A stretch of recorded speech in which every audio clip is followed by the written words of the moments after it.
Bonjour à tous, on se retrouve aujourd'hui pour un petit tutoriel sur ProRealTime. Je me suis créé un petit outil de money management avec les outils de ProRealTime qui me permet de voir si mon plan peut être rentable ou au contraire s'il présente un trop grand risque. Vous avez sans doute déjà vu ce petit outil dans les précédentes vidéos. C'est une échelle de risque avec à 0 le point d'entrée ici, à 100 en rouge en bas le stop théorique, et ensuite le ratio gain-risque, donc 1, 2, 3, etc., en fonction des objectifs. Je peux ainsi voir tout de suite si le trade va présenter des risques majeurs ou non, en fonction des ratios.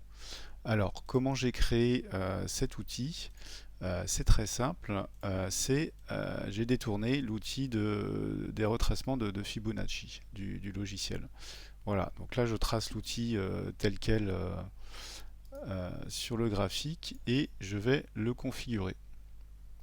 Donc on va se servir de toutes ces zones, ces niveaux, et on va les reparamétrer.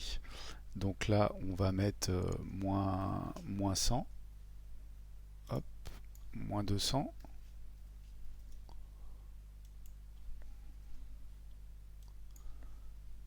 moins 300, ah, zut, moins 400, et le dernier, moins 500. Voilà, je décoche les autres, j'en ai pas besoin. Au passage, cet outil-là ou cette configuration, vous pouvez mettre les chiffres que vous voulez pour en faire du coup l'outil que vous voulez si vous avez d'autres besoins particuliers. Je trouve ça très pratique. Je m'en sers aussi pour faire des ranges. Je pourrais le présenter dans une autre vidéo. Je trouve ça très pratique parce que ça trace automatiquement les niveaux. Donc là, on va changer les couleurs. Mon premier à 100, mon premier niveau, je vais le mettre en orange. S'il va me faire mon risque en 1 pour 1. Donc c'est un peu limite. Le deuxième 1 pour 2, je vais le mettre en vert clair, puis vert foncé. Ensuite, je fais du bleu et du violet. Mes lignes, je vais les changer. Je vais mettre des lignes pleines, comme ça. Là, je vais garder en pointillé parce que le premier niveau est moyen. Voilà. Et puis après, je vais laisser en pointillé. Alors, ensuite, j'enlève les remplissages pour voir mieux. Voilà. Qu'est-ce qui manque? Mon niveau 0, je le mets en bleu pour faire mon entrée. Et le stop en rouge. Voilà. Et puis on va mettre l'épaisseur de ligne partout, un peu plus épais pour pouvoir voir correctement les niveaux. Ensuite, on va enlever l'encadré. On va les mettre sur le côté comme ça pour que ce soit plus lisible. Alors les pourcentages, on peut les enlever. Moi, je les conserve. Alors ça correspond pas exactement à la valeur définie, mais ça me permet du coup, par rapport à l'outil de base 0 et 100, d'avoir le ratio en fait. Hein. C'est tout simplement pour le ratio. Voilà, après vous pouvez changer les couleurs comme vous souhaitez. Et qu'est-ce qu'il me reste à faire? Ça va être bon. Voilà. Par contre, je vais pas refermer la fenêtre tout de suite ici parce que sinon je vais pas pouvoir retrouver l'outil. Il va falloir que je le refasse parce que c'est une configuration unique là. Donc ce qu'on va faire, on va enregistrer l'outil et on va pouvoir le ressortir, le réutiliser à chaque fois après. Donc là, je fais ajouter un modèle. Je coche bien ajouter à la barre d'icônes. Comme ça, on va pouvoir le ressortir tout à l'heure. Je lui donne un petit nom. On va l'appeler tuto. Ajouter. Voilà. Et pourquoi j'ai pas enregistré? Il est bien là. Bon, sinon il y a la petite disquette là pour pouvoir enregistrer. Alors c'est peut-être si on fait, voilà, si on fait une modification. elle apparaît et on fait enregistrer. Voilà, et donc là je vais pouvoir le retrouver dans ma barre de raccourcis et le ressortir et fermer la fenêtre tranquillement. Voilà, là, il est paramétré et si je change mes points, voilà, j'ai toute l'échelle qui bouge automatiquement, ce qui me fait mes ratios. Alors je le supprime, hop, et je le rappelle depuis ma barre, voilà, et je le retrouve ici, comme ça. Alors ensuite, un exemple sur le graphique, comment l'utiliser. Eh bien, admettons que ici, alors je vais faire la météo de la veille hein, pour l'exemple, hein, sur ce point-là. Donc, imaginons on s'attende sur ce niveau de prix, la SSB à un rebond des prix.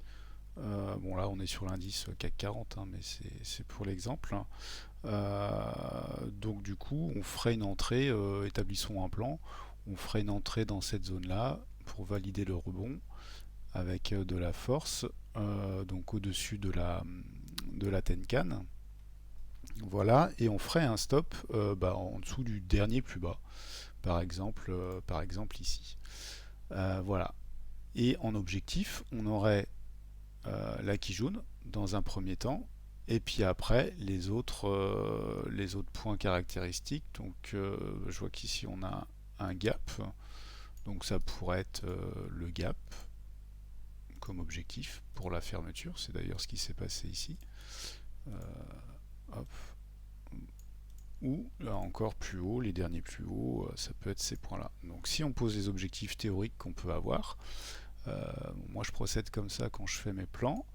Je mets mes lignes avec mon objectif possible et puis du coup les valeurs.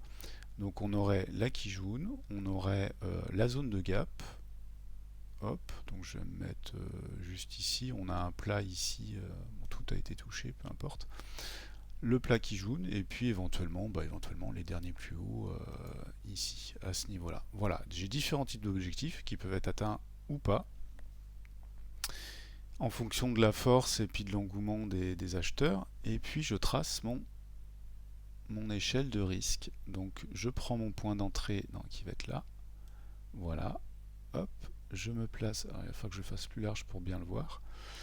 Je tire, voilà, jusqu'à mon stop. Alors, je vais le décaler parce qu'on ne le voit pas très bien. On va le mettre là. Voilà, donc on voit bien ici mon entrée possible, mon stop. Et donc si je vise la Kijun, j'ai un ratio de 1 pour 1 seulement.